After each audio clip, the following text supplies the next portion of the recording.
Pinili niyo ba ako ng sinyo? Pinili ko talaga! Doon mo na nga lang ako mauunahan, tinanggihan mo pa. Kasi sino bang tangang gustong maging pangalawa? Baka nakakalimot ka. Nandito ka sa mundong walang may pake, pag di ikaw ang pinakaking ina ka. Numbers don't lie. So what you gonna do? Anong second most viewed? Who the fuck are you? I-remind lang kita kung wala kang clue na ang rule number 1, never be number 2. And that is true. Walang ibang makakagawa ng mga nagawa ko. Champion mo, mukha mo.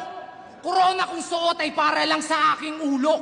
Walang magbabago. Taon mang di bumatel, mananatili to sa trono. Kasi di lang basta top 1, kundi top 1. Kaya di nyo mauga-uga sa pwesto. Eto, champion. Pil na pil mo rin. Ulol, ito'y parte ng aking plano. Kung di mo napansin, malasyeye yung senaryo na ating gagawin pagkat pinag-champ ko muna bago ko tuluyang paslangin. Patay ka, men. Mas masakit ang gante kung di mo nalalaman. Kaya pinlano namin to ng dahan-dahan. Tipsy dun sa site, sinyo naman kay Shernan. Parang Chito, Francis Glock, isa-isa kayong magbabagsakan. Ikaw ba si Shernan Gaite? Gaite?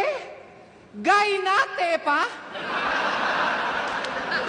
Aba teka, di ka sure pa? Pues eto rekta, ang kapal ng mukha mo para yung sarili mo sa akin ikumpara. Lumugar ka, kesyo may pera at successful din daw siya. Tangina, ang tanong lumibel ba? Pag ako naubusan ng pasensya. Pistol here, wag mo kong i-trigger, talagang tutuluyan kita. Lalo na't ganito yung range, ang dali mong maasinta.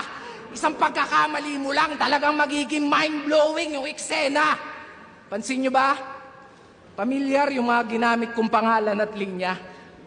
Well, salamat sa mga dating kapatid at bayaw mong pumunta kasi ngayong gabi yung 3GS, ikaw naman yung pinatutumba. Gulat ka? Ako bahala, huwag kang ma-down. Yung mastermind malalaman natin bago matapos itong round. Di ko na para pangalanan, there's only one name that you can find.